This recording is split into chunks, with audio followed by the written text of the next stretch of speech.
Hi, my name is Jonna and I play football for Chelsea FC and for the Swedish national team. And you are listening to the Blue Day podcast.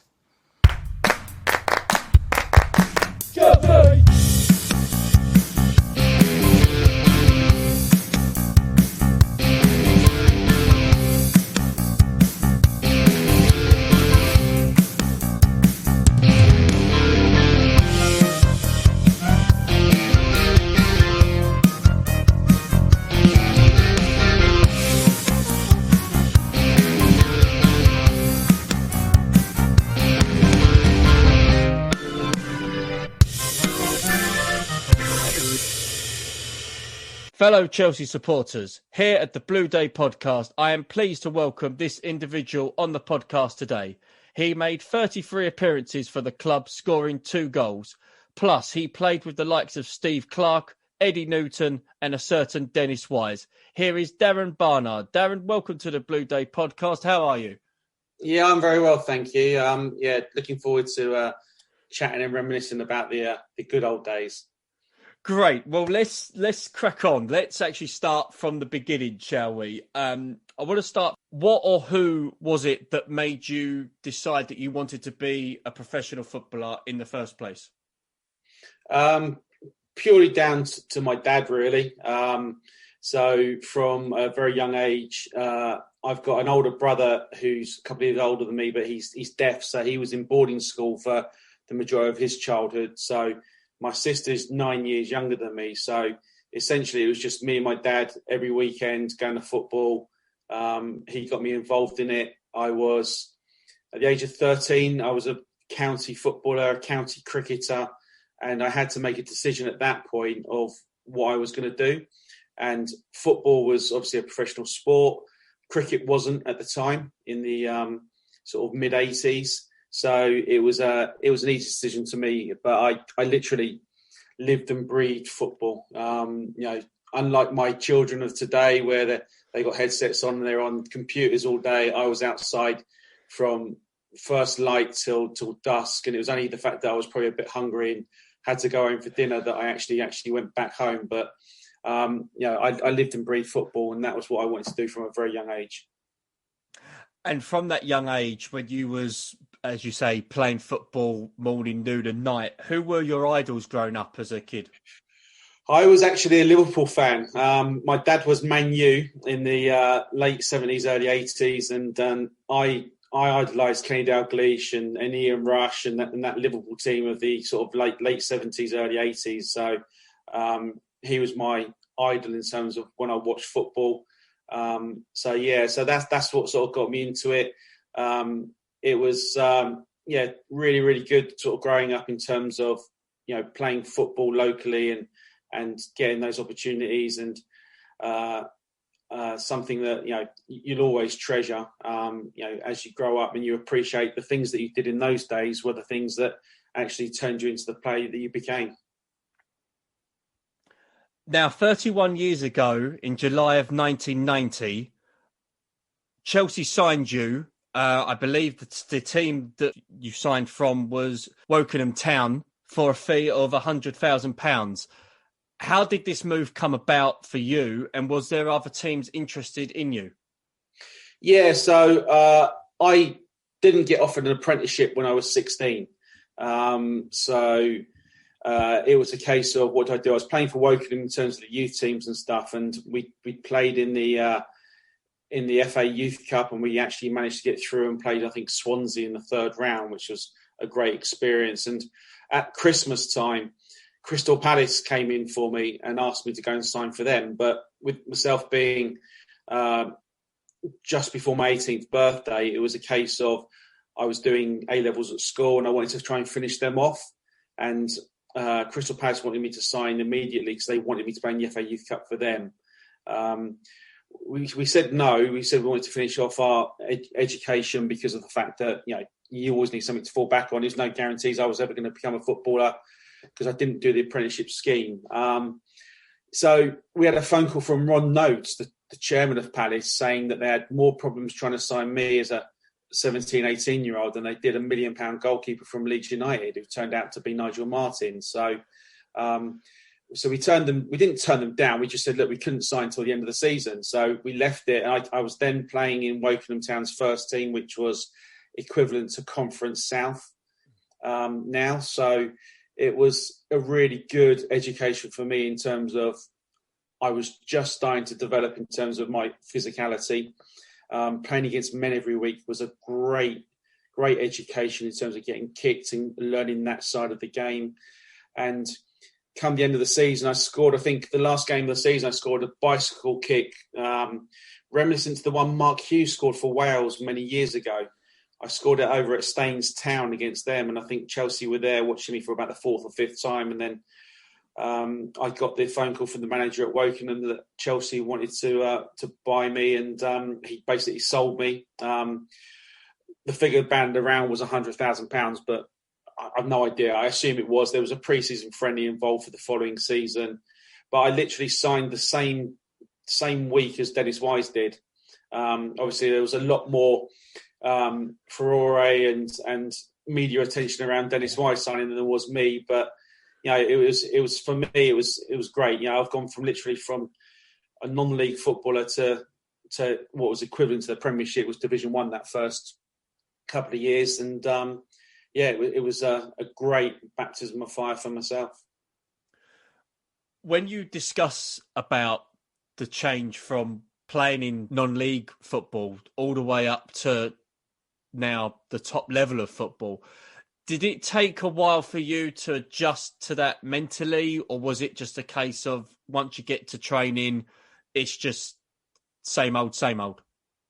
No, it was a massive change, huge change for me, especially because I didn't know Frank Sinclair and Eddie Newton are the same age as me. So they obviously went through the apprenticeship program at the club and they knew all the players and everything. So it was a lot easier transition for like those guys becoming first year pros, because I was equivalently a first year pro. But I went from one day training and playing and watching footballers on TV to the next day I'm in the same changing rooms as Terry Dixon and Dennis Wise and Steve Clark, you know, people like that. And you're thinking, my God, I'm watching these guys on TV. The next minute I'm standing next to them. I'm running around a field at pre-season with them. And it took a long time. It took me probably, I reckon, 3 or 4 months to actually come out of my shell a little bit. I was, you know, you're a little bit intimidated by the fact that you're with these guys, and you do question, am I good enough? Because they're the peak of their careers, some of them. But,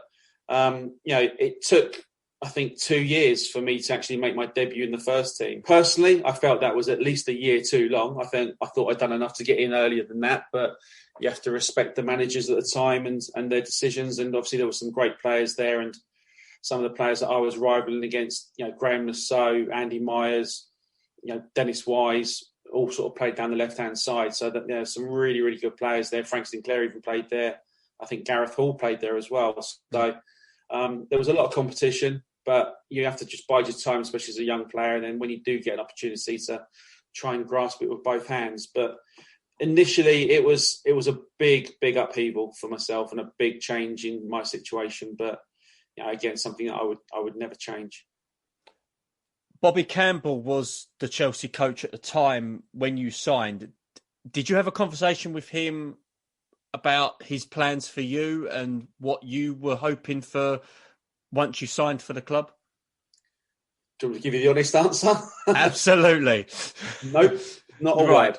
word. I think he come up and shook my hand and said hello literally on the first couple of days, and that was probably about it. We were straight into pre-season. It was a lot different in those days than it is today, obviously. We were over at Harlington. If you remember Harlington, the fields that we trained on were massive fields. There was a massive field across the road as well. Pre-season training. Again, I felt I needed to prove myself. So, you know, I was up at the front in terms of all the running stats and things like that in those first couple of years, just to try and prove that I was worthy of being there. But in terms of a plan for myself, no, there was no plan. It was a case of you've come in, you know, you're in sort of the bigger squad of sort of 26, 27 players, you know, prove yourself. Simple as that. You know, I think indirectly the plan was always let's get him in, let's develop him for a year or two, and then let's see where we're at with it from there. So, but it was never communicated to me. It was just get your head down, work hard, let's see what happens.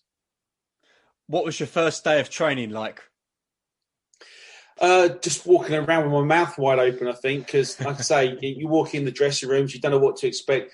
There was an older dressing room, so senior players' dressing room at Harlington, and a younger players' dressing room. So I wasn't sure where to go. So got into the younger one, and that's sort of where, like I said, Eddie Newton, Frank Sinclair, Gareth Hall, David Lee, Damien Matthew, Graham Stewart, all those sorts of guys. They were in there, and it was just a case of like, I didn't know anyone, not anyone at all. So it's a case of just like. And I wasn't probably the loudest person initially because, again, you're just in awe of what's around you. And, you're putting on the kit and it's got the Chelsea badge on. And you suddenly didn't think you've made it, but you think, right, I'm here now. Let's go and show people what I can do. So it was, a little bit intimidating because of where I'd come from. But saying that, it was something that I was really looking forward to as well. It wasn't until April of 92 when you made your debut for Chelsea. You've already mentioned that you felt from the time that you signed to when you made your debut, you felt it was a year too long. But when it came to your debut eventually, do you remember who it was against? I've probably got this completely wrong. Was it Coventry? Or was it Aston Villa? You're close with the claret and blue. It was West Ham. In terms of my full debut or coming on as a sub? No, when you came on as a sub. Oh, right. Okay. You came on as a sub. To be fair, when your first start for Chelsea, it was against Aston Villa. Right. Okay. Yeah. I think we lost 3-0 that day. It's not something that really sticks in my head because it's more of a blur. If anything, it's a case of, my God, I'm actually coming on, in a game. It was at Stamford Bridge, if I remember. That's right. Yeah. So, home debut in front of the fans and everything. They're all probably looking at me going, who's this fella? Never heard of him before. But did I come on for Vinnie Jones? I think I came on for Vinnie Jones. Yes, you did. Again, another massive character in the dressing room. But, it was just great to get on there. And I think again, being on the pitch, you would have been massively nervous until you had that first touch. And then you just relax and just get into it because it's just a game of football then. It's funny you should mention his name. His name hasn't been mentioned on the podcast much at all, but what was Vinnie Jones like as a man and as a player in the dressing room? He turned the volume up in the dressing rooms from probably 50 or 60 to 99, I think. You always knew the two biggest characters at Chelsea when I was there was Vinnie and John Spencer. Right. So Vinnie Jones was just loud. He was the one that brought the ghetto blaster into the dressing rooms and stuff. There was always a little bit of controversy in terms of him and Dennis and a few others always having little niggles and little bites in terms of banter at each other and stuff. And sometimes it overspilled a little bit. But, to be fair to Vinnie, he was a better footballer than people give him credit for. He can actually play. I know he had this hard man image and stuff, and he played to that a lot, but he was a lot better technically as a footballer than people give him credit for. So, I was quite surprised at how fit he was and how good he was as a player. At this point, when you made your debut in 92, Ian Porterfield was in charge of the team. What was he like as a coach for you? Yeah, he, in terms of myself, again, he didn't really do much for me personally in terms of, obviously he gave me my debut, which I'm eternally grateful for, but there wasn't any sort of one-to-one work, or there wasn't any regular communication in terms of what I was doing and stuff. Again, from my perspective, it was a case of get your head down, work hard, and let's see where it goes. Because I initially signed a 2-year contract, so I was actually coming towards the end of my first contract. And the fact that maybe it was a case of, because my debut was sort of later on in the year, sort of when the season was sort of coming to an end, maybe it was a case of just saying, look, let's just throw him in. Let's just see if he sinks or swims. And, after that, that debut and a couple of other games, I then actually got offered a new contract. So obviously I'd done something right, and they'd obviously seen something in me. But it was quite a turbulent time at Chelsea in terms of managers. Obviously we had, as we go through, Bobby Campbell was there and signed me, but he left pretty quick. Then Ian Porterfield took over. Then he left. Then we had Dave Webb for a few months, and then we had Glenn Hoddle came in. So there was quite a lot of upheaval and change in the time that I was there. Do you feel because of the change in managers quite regularly that had an impact on your progression at Chelsea, that you didn't have a manager there for long term that could see what you could do and also see the increase in your ability for Chelsea? I think it works both ways. I think, yes, in terms of what you're saying, you'd like to know that if you've got a little bit of longevity there with a club, it's because a manager can see something in you. On the flip side of that, everyone pretty much got a clean slate under a new manager. Right. So it's down to them to interpret who they feel is good enough to play and who they're not. I didn't think I got a little bit of a crack of the whip under Ian Porterfield. Didn't really get much under Bobby. I had for me, the best time was under Dave Webb in terms of he came in and, he actually played me quite a bit, and we were in a little bit of trouble when he came in, and I think he steadied the ship. And not saying it's down to me at all, but it was great to be involved in that and great to be part of the team which got us out of the mire a little bit in that season. Of course, and we talk about the 92-93 season. Ian was there at the start but didn't complete the season. You wasn't playing regularly for Chelsea at this time. As you say, Ian would prefer either Frank Sinclair on the left-hand side or even Gareth Hall, for example. What was going through your mind at this early point in your Chelsea career? Was there any sort of thoughts about maybe I need to leave, or was there thoughts about, if I'm still here, I'll kick on and see what transpires in the future? Yeah, it was, I was under no illusions. It was the first 2 years were literally just to try and bed myself in and try and get into that first team as much as I could. It was very frustrating when you saw right-footed players playing at left back, as no doubt it probably is at the moment for the England team with Ben Chilwell and Luke Shaw with Trippier playing there the other day. But, it's obviously managers are paid to make decisions, and if they felt that was the best option for them, that's what their decision was. It was a frustrating time because there was, on a Saturday, a game at Stamford Bridge. If you weren't involved in the squad, you were in like a shadow squad, which Eddie Nishvesky would take on a Saturday morning, and basically you just get not beasted, but you'd work really hard for a couple of hours, and then you'll go to the game and watch the game, and no one wanted to be in that squad. You wanted to be involved in the first team squad. So it was a little bit frustrating, but again, I see the benefits later on in my career in terms of, again, it made me into the player that I was. It gave me attributes that I probably didn't have at the time. And, when you are a young player and you're sort of 19, 20, sometimes you've got to be patient. I think a great example of that is Phil Foden at Man City, who could easily have left the club, stayed there, and look what he did last year. Mason Mount is not 19, 20. He's a bit older than that. So again, he's had to bide his time, be patient, and they get the rewards in the end. You've mentioned him just previously about David Webb came in and you started to get a regular run in the side. This must have given you a huge confidence boost that somebody who came in wasn't sure whether he was going to take the job on a permanent basis at that point, but you was playing more regularly. What was sort of the feelings in you like with that? So the best thing about Dave Webb and why I enjoyed my time under him was, again, you've alluded to it earlier, but the first two managers didn't really communicate with me as a player.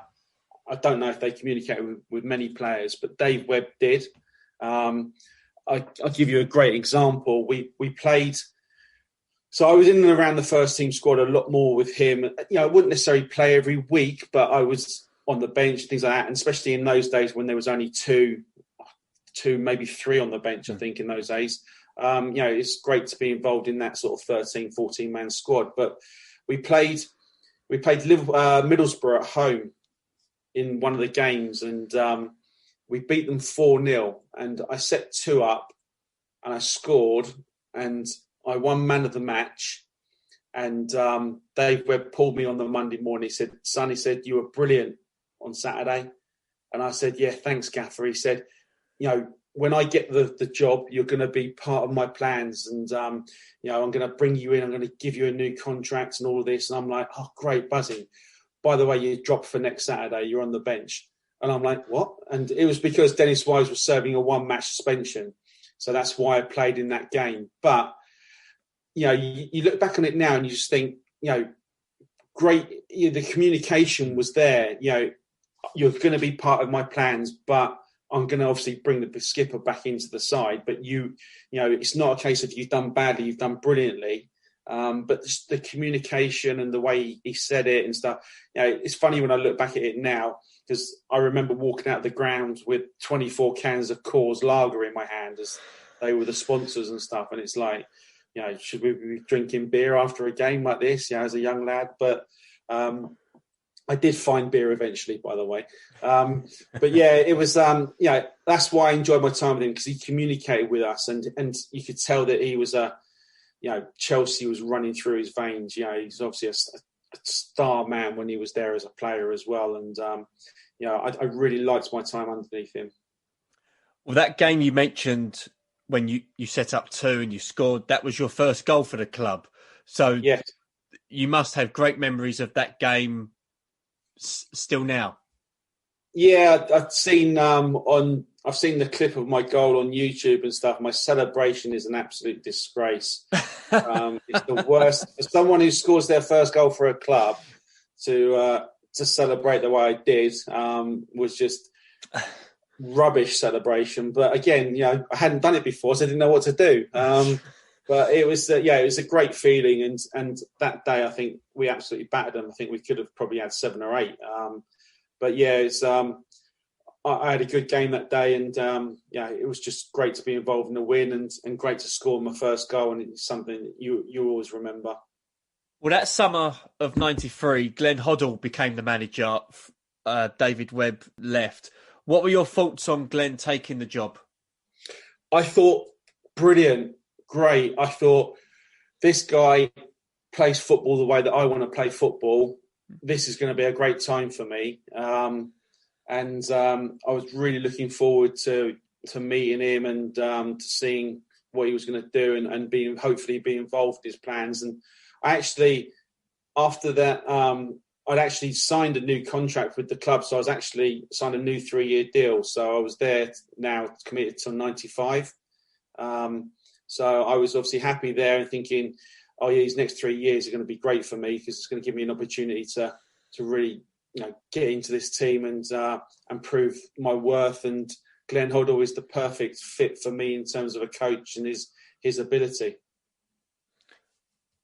Your next appearance for Chelsea wasn't until the October of that year. Did you have any conversations with Glenn at that point about the lack of appearances that you had from when Glenn arrived to that October? Yeah, he brought in some of his own players and stuff. And again, when you're a young player, again, it's a case of, because it's a new manager, as you were saying earlier, you've got to prove yourself again a little bit and hopefully get given an opportunity. I was playing. The good thing about that time was when you played reserve team football, it wasn't under 23 football like it is nowadays, where it's a little bit, we'll keep the ball, you keep the ball, no one's going to kick each other.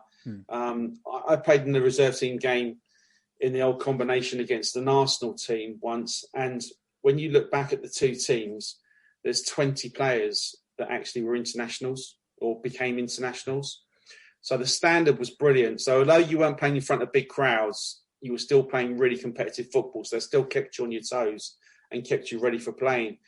It was frustrating not being involved. I knew I had to probably bide my time a little bit with the new manager, but again, once you get given a chance, it's something you just got to try and grasp with both hands, really.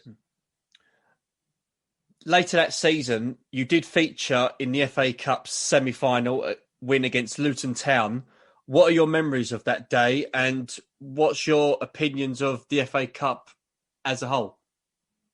Yeah, it was a great day. I think I played in a round previous to that against Sheffield Wednesday. We drew 1-1 at home in the first round, in the first leg, sorry. We drew 1-1 and then we played the replay at their place, and no one gave us a hope in hell's chance. And it actually went to extra time and we won 3-1 in extra time. But I had to play up against Chris Waddle for 2 hours. And this was when Chris Waddle was sort of at his peak and stuff. And my God, he twisted me upside down, inside out, all over the place. But I stuck to my guns and, eventually we beat them 3-1. And then we got to the semi-final, which was played at Wembley against Luton. I think famously Kerry Dixon was playing for Luton that day as well. That's right, yeah. Craig Burley had a groin injury all week and he was struggling a little bit, but he declared himself fit for the game. And he managed to play the first 20 minutes and then his groin sort of kicked in. So I was on the bench and, got put on. And I just remember the massive crowd. I remember the game. It was obviously defined by Gavin scoring both goals, Gavin Peacock. And, what a great player he was. His time at Chelsea was fantastic. He was a real leading light in that team at the time. And, to have a midfield player like that who could pop up and score goals was great for the team. And, he got us through to the final. And, I was buzzing to be involved in the final, and unfortunately didn't quite get on into the squad. I got into the squad, but I didn't get into the final 14. Glenn Hoddle decided to put himself on the bench instead. In regards to the FA Cup itself as a competition, what are your thoughts on it? Do you still value it as high as what it was, and what are your memories of the FA Cup? No, massively. I've been involved in non-league teams. I've been involved in, smaller teams than Chelsea and stuff. And there's no bigger thrill than, the non-league teams dreaming of getting to the first round proper and then maybe getting to the third round proper. There's no bigger dreams than being at Barnsley Football Club when I was playing there and drawing Man United and, beating Man United in the FA Cup. I mean, I've had some absolutely glorious times in the FA Cup, and I've been very fortunate to have played at virtually every level of the FA Cup. So whether it was a young lad or when I was coming towards the end of my career or when it was at my sort of peak at, being involved in an FA Cup final, it's very, very fortunate that I've been able to do that and live out lots of people's dreams. But I think it's the best cup competition in the world, and I think everyone loves it. And I would hate for it to get devalued like it has a little bit in recent times. I think Man City are a great example of a club that take all the cup competitions very, very seriously and put strong teams out. I think Chelsea value the FA Cups. You could argue it's because they've got such strong squads anyway, but it's another way of clubs getting. I don't get why clubs play undervalued teams when it's an opportunity to get into Europe. Football is essentially a business nowadays. So, the opportunity to earn additional income from something like that means that you should really value the FA Cup. And hopefully clubs do take it really seriously, because it's the best tradition in the world in terms of football, and it's revered around the world. I'd like to discuss the build-up to your departure from Chelsea. You was out of the first team for a considerable period at this point. When did you decide that you needed to maybe leave to get the first team football you craved? Yeah, so Glenn Hoddle was the manager of the team and his assistant was Peter Shreeves. And Glenn Hoddle was a great coach. His man management wasn't I don't think, particularly great. So when we got to the FA Cup final, we obviously qualified for Europe the following year. And essentially, Peter Shreves didn't particularly like me as a player. For whatever reason, didn't particularly like me. So I was probably, to say I was overlooked would have been an understatement when you consider that Graham Ricks was the youth team manager and he was signed up to the squad the following season and actually played in Europe, which basically stuck a knife into my heart to say I was the only British player not involved in Europe the following season. So right. I knew that season it was time to go. It didn't happen till the end of that season, so I had to sort of bite my tongue, but the writing was on the wall. And actually, the club offered me a new contract. They offered me a new 4-year deal. But I said, no, there's no point. I said, I don't want to play, with all due respect to all the other guys, I don't want to play. I was 20, come up to 25. I don't want to play at Kingsmeadow for the reserves in front of 400 people. I've done that enough now. I need to go out and play. So it was the beginning of the 95 season. I did pre-season at Chelsea, and then I had an opportunity, I think, to go to Reading for a month. And I went to Reading. She was on loan to Reading for a period, yeah. Enjoyed that. And then they offered me another month, and I said yes. And then literally the next day, Mark McGee left, and I think he went and joined either Leicester or Wolves as manager. So that kiboshed that, because obviously a new manager came in and wanted to work with the players that he had. And then, fortunately for me, one of Glenn's best mates was John Gorham, who he was with at Swindon, his assistant manager at Swindon, who he took to England with him as well. And John was the assistant manager at Bristol City at the time. And I got sold to Bristol City.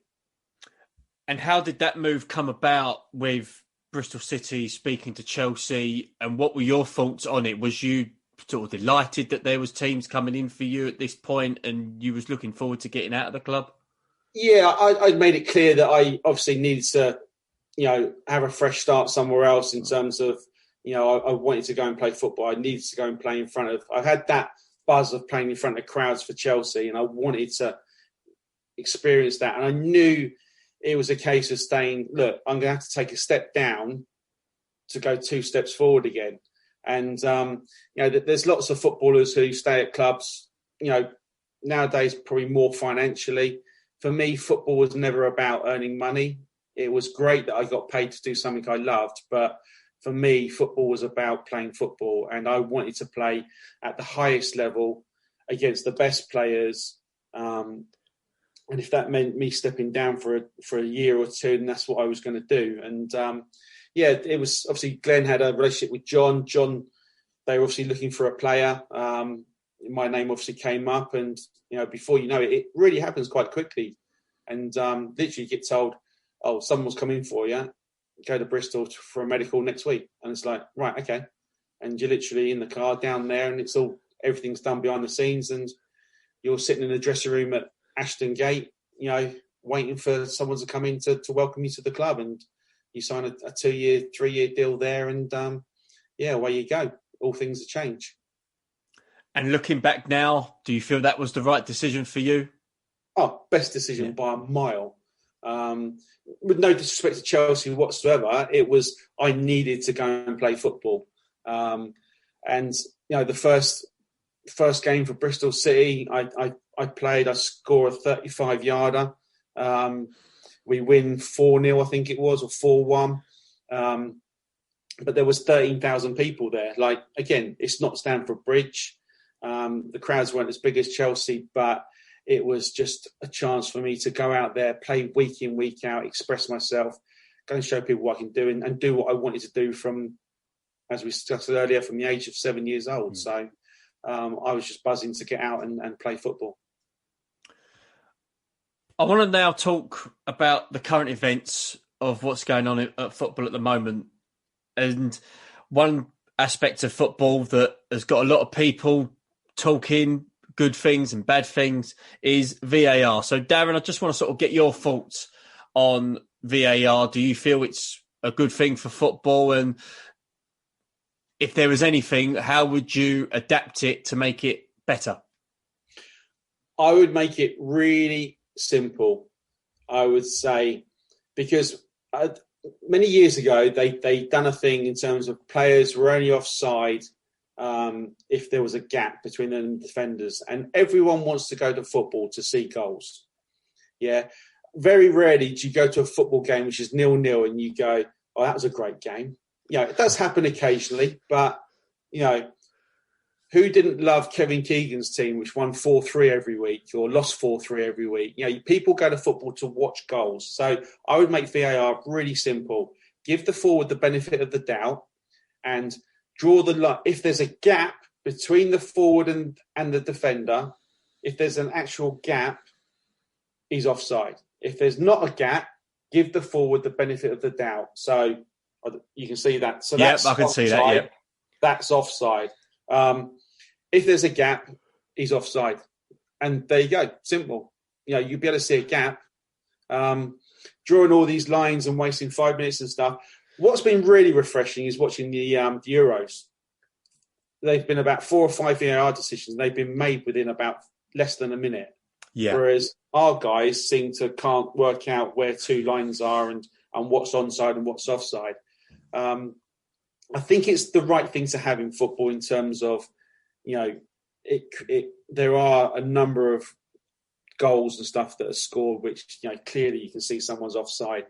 I don't necessarily agree with going back and back and back. If someone's been played onside, you've got to give the linesmen a little bit of autonomy in terms of if they think something's onside, let it play through. You can't come back 30 seconds later and go, oh, he was offside. In the game before last, he was offside once, so, oh, he must be offside. It's a case of let it play through. If it's in that particular movement, that particular time, then, he's offside, fair enough. But if it's 30 seconds before, I think that's ridiculous. That's fair enough. And I think hopefully, as you say, with the Euros that is happening right now, there's been no controversial decisions that's impacted a game. So let's hope that doesn't change. And also let's hope that with the new Premier League season, that these stupid mistakes are eradicated and somebody has got a bit of common sense about them in regards to the offside rules as well. I mean, the goal line technology, I think, is personally has been great. But as you say, offside, just try and keep it simple. Well, there was one example where a player put his arm out, so he was classed as offside because his arm was in front of the defender, which is just ridiculous. It's like the handball thing now. I think, show me a player that jumps up in the air without putting his arms up. You have to put your arms up for leverage, but you also put your arms up to protect your face and protect bits and bobs and stuff. No one, I've never ever seen anyone, unless they're, not quite all there, who just jumps up with their arms down by their sides, waiting for the ball to hit them in the face or in the chest or wherever. It's, you're always going to raise your arm, and that's not an unnatural position. That's the natural position. That's putting your arm up in the air above your head's unnatural, and I can understand that. But to protect your face, that's not handball. But again, it's a topic that you could talk for about 15 hours on. It does drive me mad. One other thing I would like to see is I would like to see an ex-professional footballer be involved in the decision making, as well as a referee. So where they both got to concur, and if they both don't concur, then you play on. Whatever the referee's decision was, you play on. But if they both concur, then. But I think football, you need to have an ex-player in there who can give the player's opinion, because at the moment it's just a referee's opinion. And I understand they've got to interpret the laws of the game, but unless you've played the game at a good level, is in a good position to actually judge, that this is why he's done this, for example. But again, it's a really divisive topic. It really is. Well, again, as you say, we'll see what transpires with VAR going forward. But Darren, just a couple of more questions before we do finish. Want to talk about Chelsea of today. European champions for a second time. Tuchel came in mid-season after Frank Lampard got the sack. There's a lot of buzz around the place now with Chelsea fans, rather more hopeful than expectation about next season's possible winning the Premier League and even doing well again in Europe. So what have been your sort of thoughts on Chelsea? I think Tuchel's come in and sort of, Frank was along the right lines, but I think Tuchel's come in and really given the team a lot of discipline and a lot of shape. Obviously, I'd like to hope that Werner comes good up front and can bang in 20 goals next season. I think if he doesn't, then I think Chelsea needs somebody to bang in 20 goals next season in order to try and win the league. I think everything else is in place. I think that the shape is good. I think the hunger's there. The team were fantastic in the Champions League final. I thought they could have won it by a couple more, to be honest. And but it's great to see the young players coming through. So, you've got obviously Mason Mount, who's been fantastic. Reece James. I thought Reece James and Ben Chilwell in the Champions League final were absolutely superb. They did not give Man City a sniff. And of course, as everyone realises, that Chelsea actually cheat in every game where they play 12 players instead of 11 because Kante basically is 2 players in one. The guy's ridiculous. And what I really love about him is when he gives a foul away, he never complains. He just gets on with it. He accepts the decision regardless of whether he agrees or not. Sometimes you can see it in his face a little bit, but I've never, ever seen him backchat a referee ever. But again, you've got people in the wings, Billy Gilmore. I think you look at Man City and they've won the league and they've essentially got 2 players in every position. I think Chelsea are getting very, very close to that now in terms of having 2 players in every position where they can literally chop and change and everything still goes smoothly. I really think next season that they are one of the 3 teams that are going to win the league. I think Liverpool will come strong again once they get some of their players back. And obviously you can never, Man City obviously lost a couple of players at the end of this season, but I still think they're going to be a force to be reckoned with. It will be interesting to see what happens with centre forwards. Where is Haaland going to go if he's going to go anywhere? Where is Harry Kane going to go if he's going to go anywhere? If those 2 do move on, depending on where they go, I think that could be the real difference in who can probably win the league next year. But Chelsea are definitely in the top 2, if not top 3, the teams that are going to potentially do well next season. Finally, Darren, how do you look back on your time at Chelsea overall? For me, it was a great, great learning curve. It gave me the opportunity to fulfill my dreams in terms of being a footballer. It gave me a real sound base for learning the game and understanding the game. I learned of some really, really good players at Chelsea: Andy Townsend, Dennis Wise, Gavin Peacock. For a very short period of time, David Rocastle was absolutely brilliant with me. It was, and even all the younger players as well. You David Lees, you Damian Matthews, you Graham Stewart, Frankie, and Frank and Eddie Newton. It was a great time to be there because you could see something was going to be happening with the club. And obviously I know Roman Abramovich came in a few years later and stuff, but obviously Glenn Hoddle came in, and just as I left, he brought in Mark Hughes, he brought in Ruud Gullit. You could see things were changing for the better. And obviously Chelsea then went on to have a fantastic period in their history, winning FA Cups, winning European tournaments and stuff, and obviously then going on further to have a great time in terms of winning the league as well, which they hadn't done for many, many years. So it was great for me. Really appreciated my time there. Look back on it fondly. It's just a shame that it's been 26 years since I left, and just goes to show how old we all suddenly get. It's flown by the time, but I wouldn't have changed it for the world. And, really appreciate the time I had there. And it was great. I actually went back at the beginning of the season when Chelsea played Barnsley, and I did some radio commentary. And one of the stewards come up to me and said, "Hello, Darren, how's it going? Good to see you back and all this." And I'm like, wow, it's been so long, but still, just really appreciate someone taking the time to say that and being remembered at a club where, didn't have a massive, influence on the club, but it was a great time for me. And even since then, when I finished playing my career, played a few Chelsea old boys games with some of the ex-players and stuff. And it's just great to meet up and reminisce. It doesn't happen now, but this was probably about 10 years ago now, but it was just great to do that and great to play in the Masters, the old five-a-side tournament. Yeah. In London, playing for Chelsea and stuff like that. Those were great competitions. I remember watching them on Sky, and it was just brilliant. It's a shame they don't do them anymore, but they were fantastic. The last one was in 2011, and they didn't do 2012 because the Olympics was obviously in London at the time. And then I think they struggled to get sponsors after that. But it was fantastic. And it was sellout crowds. You had ex-players there who were, don't get me wrong, you might have been 2 stone heavier and a lot slower. But the competition, the rivalry with Tottenham and QPR and Arsenal and West Ham and stuff, everyone was still kicking lumps out of each other because I remember when you kicked me 15 years ago, you're going to get this one now. And, it was brilliant. And to represent the club even then, many years later was fantastic for me. So I really appreciated my time with Chelsea.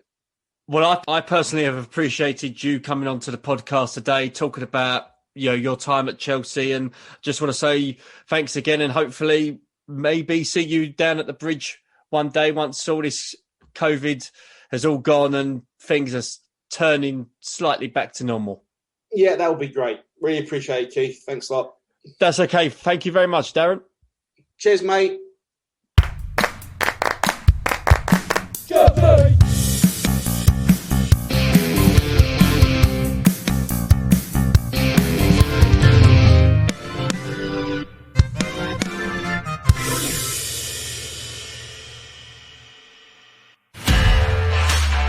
This podcast is part of the Sports Social Podcast Network.